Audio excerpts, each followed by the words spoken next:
Alrighty. I don't even remember how to film a YouTube video. So, Alina hasn't. I. Today we're. I literally.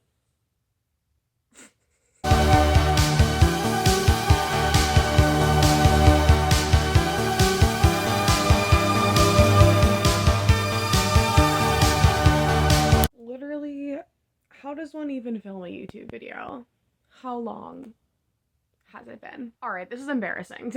Today we're gonna be doing a May and June recap. So we're gonna talk about everything I watched in May and June. I normally do these every month. I've been like real consistent with them for like over a year, and I have no time. What is time? I recently started working for Disney. Very fun. I restarted my internship, my college program that I got into in 2020, that was canceled. But yeah, I'm working at the Contemporary Resort by Magic Kingdom. So fun and fresh. Are you kidding? I just had an avalanche of fucking plushies fall on me. Okay, I guess Miss Plague Nurse is gonna accompany us today. Okay. All right, off the bat, let's talk about High School Musical, the musical, the series, season 2, because that started back in May. It is now July. So the newest episode came out today. What episode number was that? It was the spring break one. So I've watched up to there. So I personally love it. I know a lot of people don't love it because it's like not High School Musical anymore. That doesn't bother me. I love the concept of having like a new age Glee owned by Disney, you know? So, like, they can do a bunch of stuff from Disney properties, like how they've been doing, you know, stuff from Beauty and the Beast. Seb sang The Climb from Hannah Montana in one episode. I just think that's so fun. And I think, like, kids nowadays need a new age Glee that's perhaps not as controversial and satirical as Glee. I just think it's so fun. I love all the characters so much. I'm a real big fan of Gina and EJ, and like it looks like we're winning. Andrew Barth Feldman, more of him, please. I'm not like thrilled with like the like who they cast in each role. Like I made a video on my second channel back in like December, listening to the Christmas album and like my predictions for like who was gonna get cast as who in Beauty and the Beast. There are definitely some oddballs, like why is Ricky Beast? Why isn't Seb Lumiere? Etc., etc. Other than that, it's pretty good. I love the concept of Nene being a personified rose. I think that's fucking genius. I know a lot of people are like, this song doesn't fit. Who the fuck cares? It doesn't matter.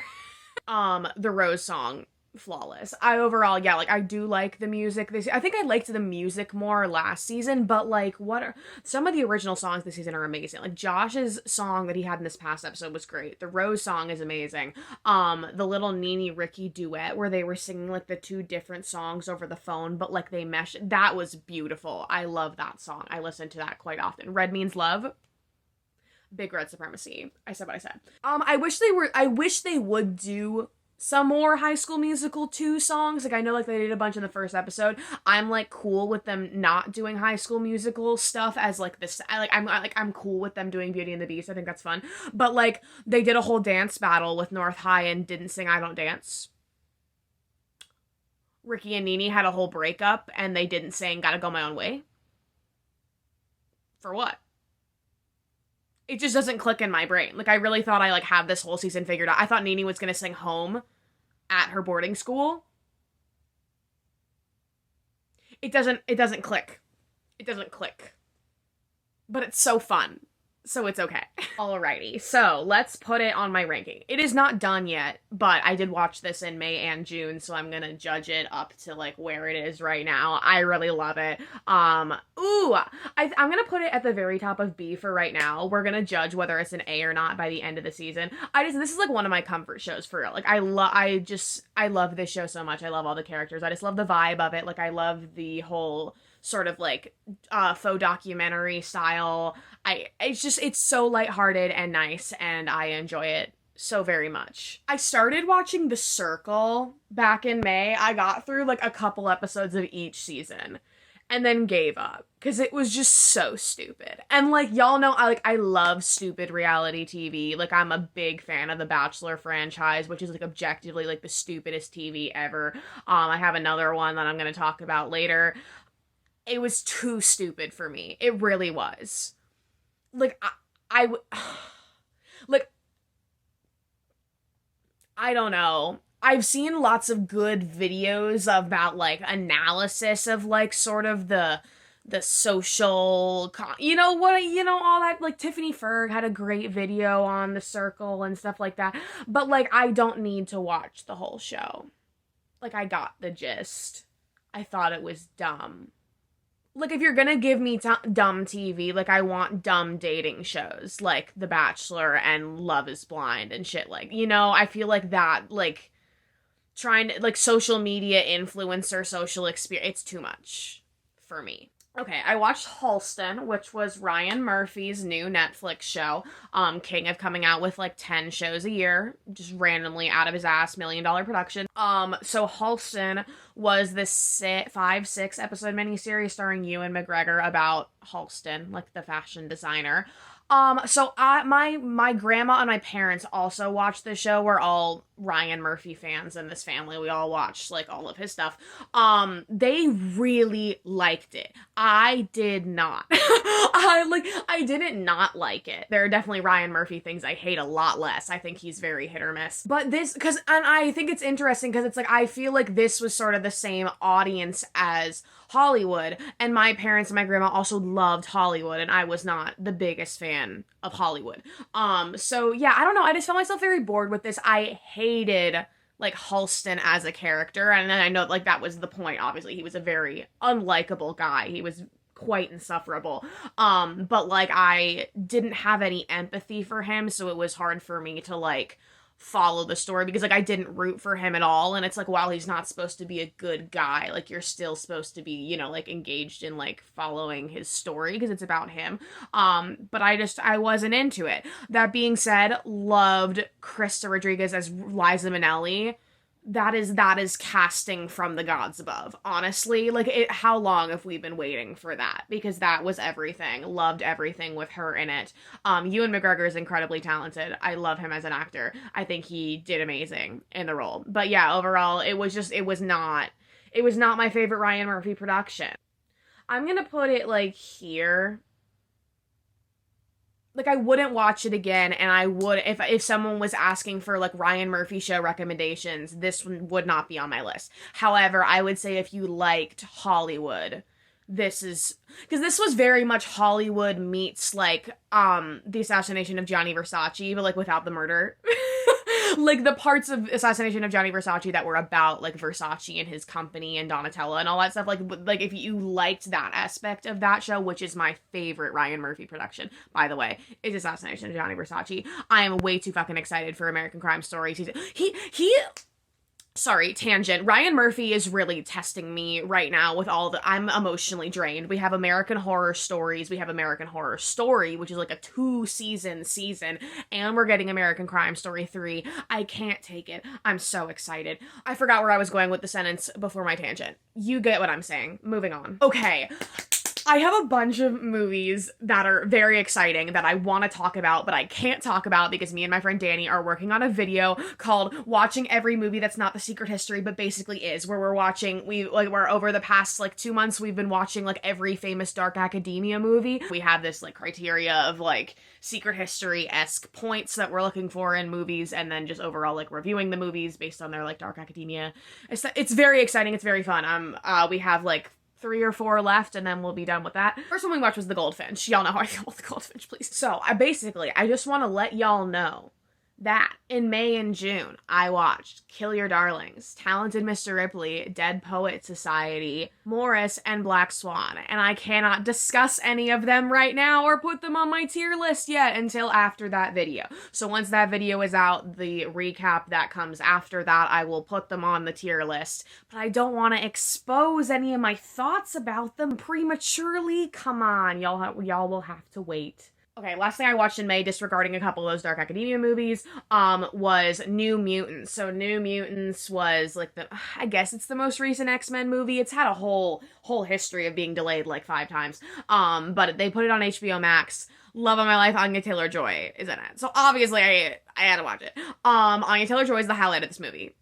point blank. This movie is like, was very basic. It was basically about all these like mutant teenagers. They're in this hospital being studied. Maggie from We Are Who We Are is in it, period. Basically, I don't understand how they got like a cast this good. Like they got like Anya Taylor-Joy and Charlie Heaton and oh my god, what is her name from Game of Thrones? Like what, like all-star cast, right? And then it's just like the most generic movie I've ever seen. Like it wasn't bad, right? But like it wasn't anything memorable at all. Like I don't know if y'all watch Jeremy Jahns, but like not gonna remember this movie in T-1 day is exactly how I feel about this movie, because it's like it could have been so good. Like because it's especially because like the trailer made it seem like they were really going to be going with like a horror element to it, and like exploring horror with X-Men is so interesting, and like no one's ever done that well, and like it just had so much potential. That's what this movie is wasted potential.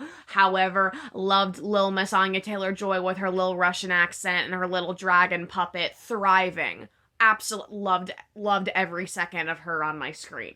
But yeah, just very basic.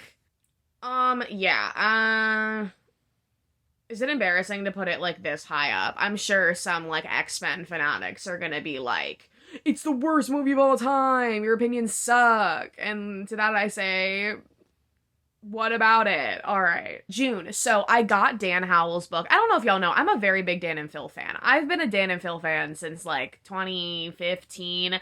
They are my comfort human beings. I literally don't want to hear it. They're my everything. So I got Dan's book, You Will Get Through This Night, which is basically, it's a book about mental health. And I started reading it. It's very beautiful. I have no time. What is time? So I have not been able to like sit down and read more of it, but just wanted to say that I am reading it. Will let y'all know how I feel when I'm done.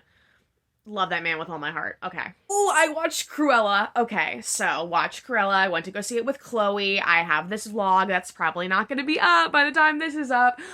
She was here for a few days and we were just vlogging what we were doing, and we went to go see Cruella and we reviewed it. So that'll be up on my second channel at some point. But for the meantime, I loved this movie. Listen, Cruella did not need to slap as hard as it did. Like, and I didn't know why I didn't think it was going to slap, because Maleficent was fantastic. Like, this is what I've been saying for years. I'm like, Disney, just make a bunch of live action, like if you want to do the whole live action thing, right? Just do a bunch of live action villain prequels. And it seems like they are following my idea. So thank you for that. I want to see, who do I want to see next? I would love to see Ursula. I would love to see Jafar. I would love to see Yzma.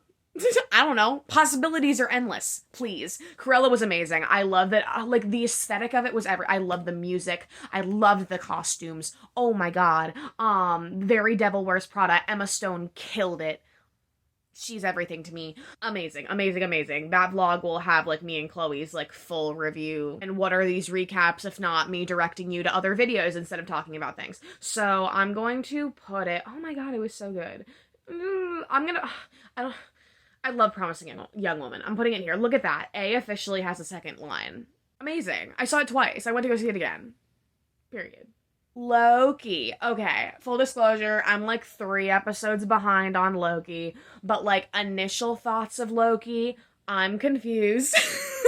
I talked about this when I reviewed WandaVision. I am not, like, invested in the MCU, have never really cared about the MCU, have been dragged to all, like, the big significant movies by friends. WandaVision, like, changed my life. I think it's one of, like, the greatest miniseries of all time because it's, like, completely disconnected from the MCU.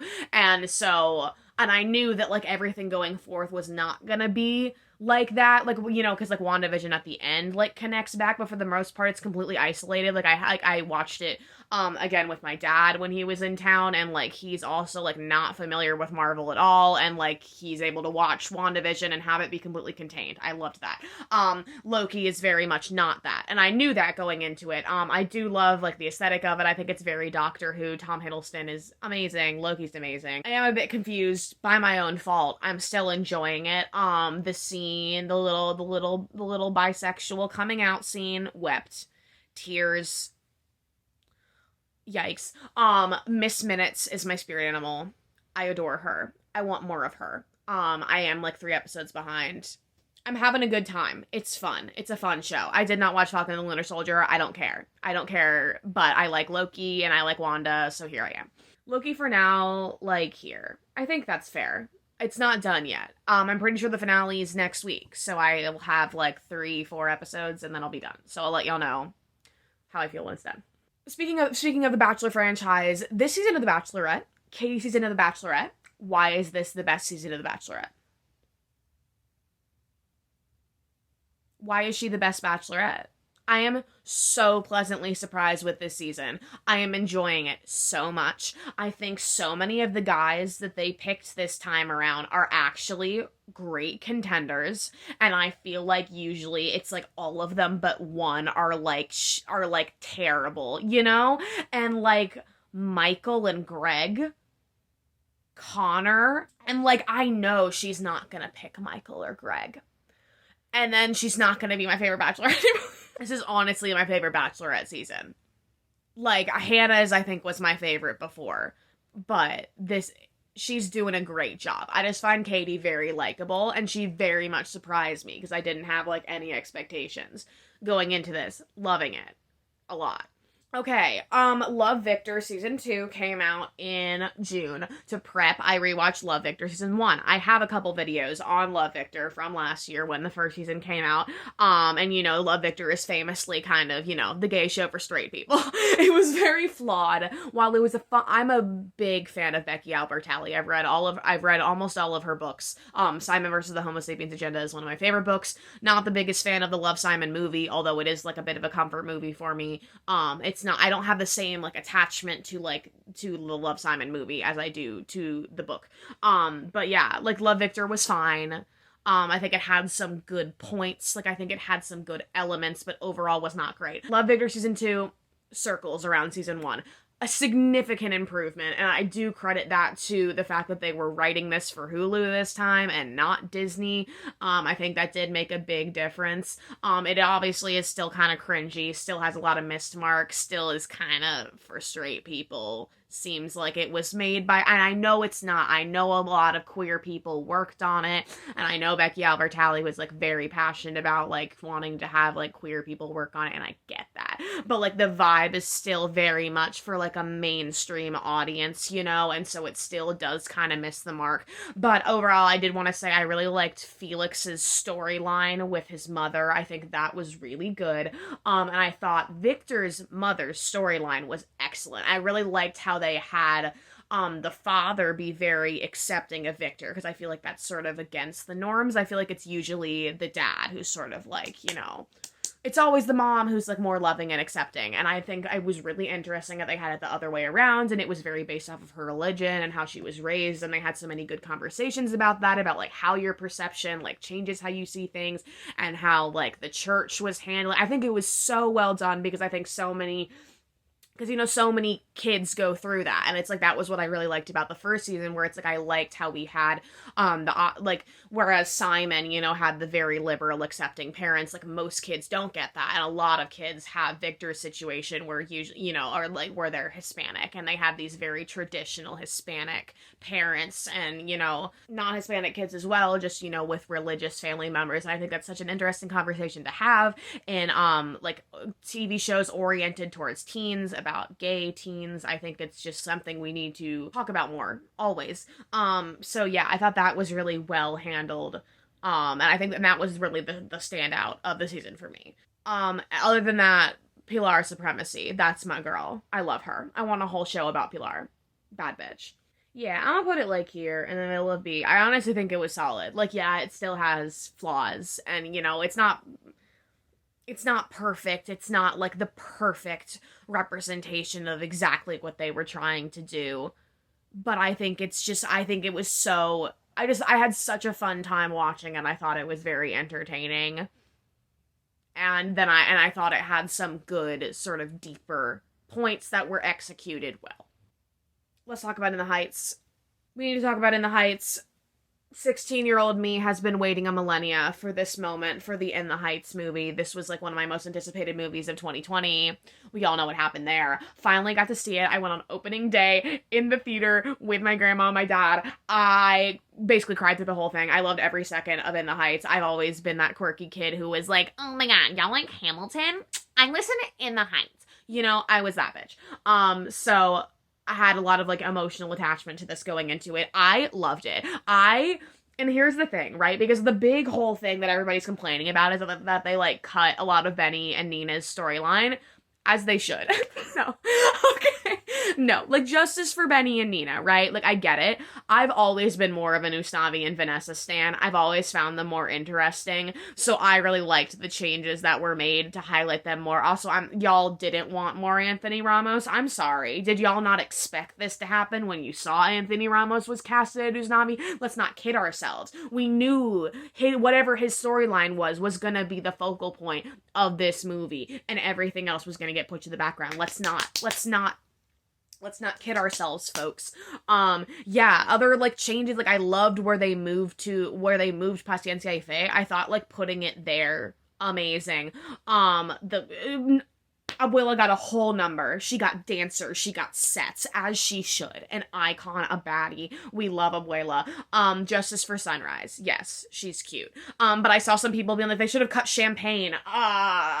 No. Yeah, love the soundtrack. Have been listening to the soundtrack a lot. I think it sounds really good. I think it's not, like, I don't think it sounds, like, jarringly different from the Broadway soundtrack. Obviously, it's different singers. But I do think it still sounds like a Broadway soundtrack. I think it sounded really good in the movie. I thought the scenes that were not musical scenes felt, like, blended really well. Like, I loved the reveal of, like, the lottery ticket. I thought that was, like, it was very, like, it felt like a movie. It didn't feel like a stage production filmed, you know, because it's like they were making a movie and I was worried it was going to be kind of awkward because a lot of times stage productions don't translate well to film, but this felt like a movie. Really enjoyed 96,000 is my favorite song from the soundtrack, so I loved what they did with, like, that was, like, production. And we knew it was gonna be production, because director of Crazy Rich Asians, please. But, like, the pool, oh my, the drone shots, come on. Budget. They said budget. It was beautiful. So many beautiful shots. Like, I loved in the opener when they had, like, Usnavi in the window and the reflection of the dancers on the, oh my god. I loved the ending of, like, the way they, like, revealed the little swingito thing, and, like, oh my god. In the Heights means a lot to me. I loved it, and I love the movie so much. I've seen it twice. I'm watching it again this weekend. I love it. I love it so much. I think it's great. I think you should watch it. I'm pretty sure it's still on HBO Max. I saw it in theaters and on HBO Max. But oh my god, this is so hard. I'm gonna put it here. That's really high. But, like, as it should be. I have had many people ask me about what I thought about Luca. Y'all will be shocked to hear that I loved Luca, obviously. This is, like, one of my, everyone on TikTok is like, this is my new comfort movie. Same. This movie makes me so happy. I've seen it twice. Also, probably watching it again this weekend. I've had a couple people ask me to, like, make a commentary of it. I honestly might do that, because I just love this movie so much, and I know it's, like, you know, everyone's loving Luca right now. New, very lovely, very queer-coded Pixar movie. Okay, basically, this movie felt like a Ghibli movie to me, which was just so lovely. The animation is beautiful. I just loved all the characters. I loved the simplicity of it. I feel, because, like, while, like, it wasn't, like, one of the more, like, emotionally complex of, like, of the Pixar movies, like, it's like it wasn't Inside Out, right? And there is yet to be a Pixar movie since Inside Out that is Inside Out. Like, I think that was like a reset for Pixar. I think that's one of their greatest movies, and you can argue with me all day long and you'll be wrong. But and that's coming from someone who's a Coco stan as well. Like, nothing has, like, met the bar that was Inside Out since then. Like, that was, like, resetting. That was a new age for them. And so, like, while it's not, you know, that, it's just so enjoyable and lovely. And, I love Machiavelli the cat. I love the dad. I love Julia. I love I love the fucking sheep fish. I love all the characters so much. Obviously love Luca and Alberto. Those bitches gay. Sorry, you're wrong. You're all the homophobes on TikTok saying the director's, you're wrong. Not everybody will accept him, but he'll find those who will. Come on, fuck off. His parents sending him to the deep. Get out of here. Y'all are dense as fuck. What did you think the message of that movie was?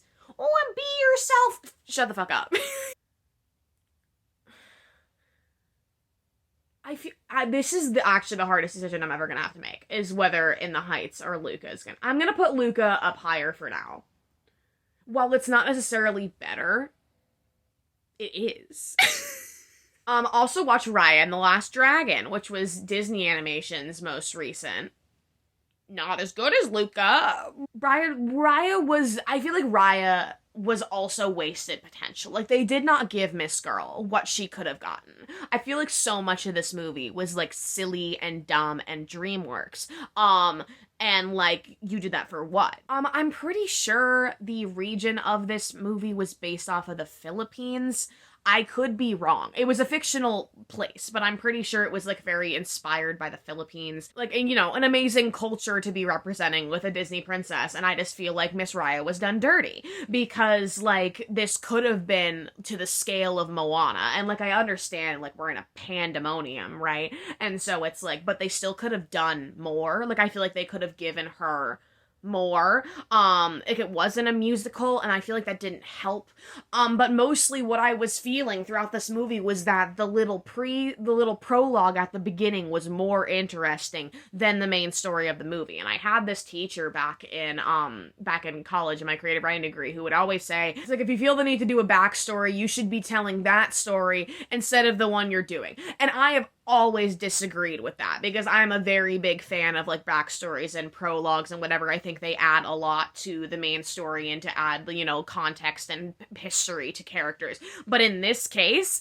I think that I was so much more interested in the beginning of the movie with young Raya and her dad and sort of the relationship among the kingdoms and all that stuff before we jumped 10 years and she was looking for the dragon. Like, I didn't care at that point, whereas I was very invested in sort of the prologue of it, and I understand that the prologue was very contained, and that couldn't have been a whole movie because it was there to serve a purpose, to serve, you know, backstory for the main story. I still was more invested in that. Tuk Tuk is an icon, though. We love him.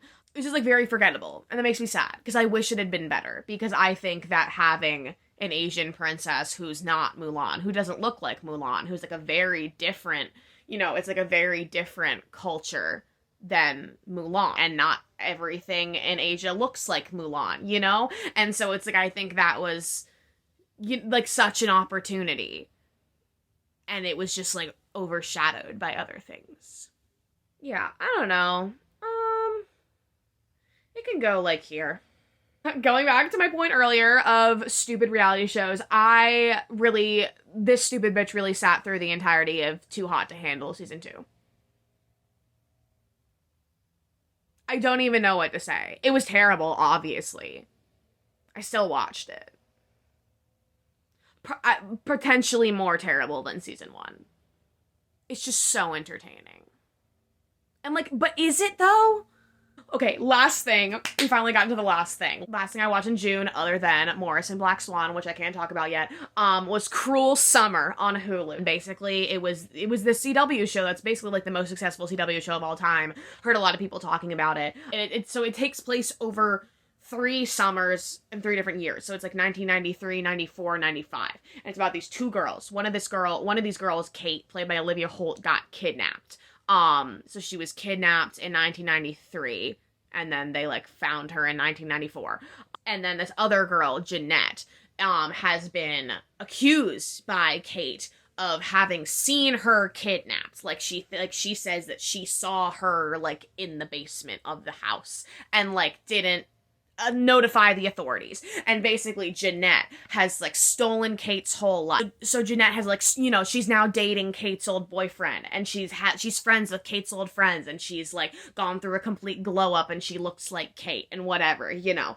And she was always, like, very obsessed with Kate. And so now it's, like, this whole, like, lawsuit. Basically it's, like, a whole lawsuit now of Kate being like, she saw me kidnapped and didn't tell anybody because she stole my life.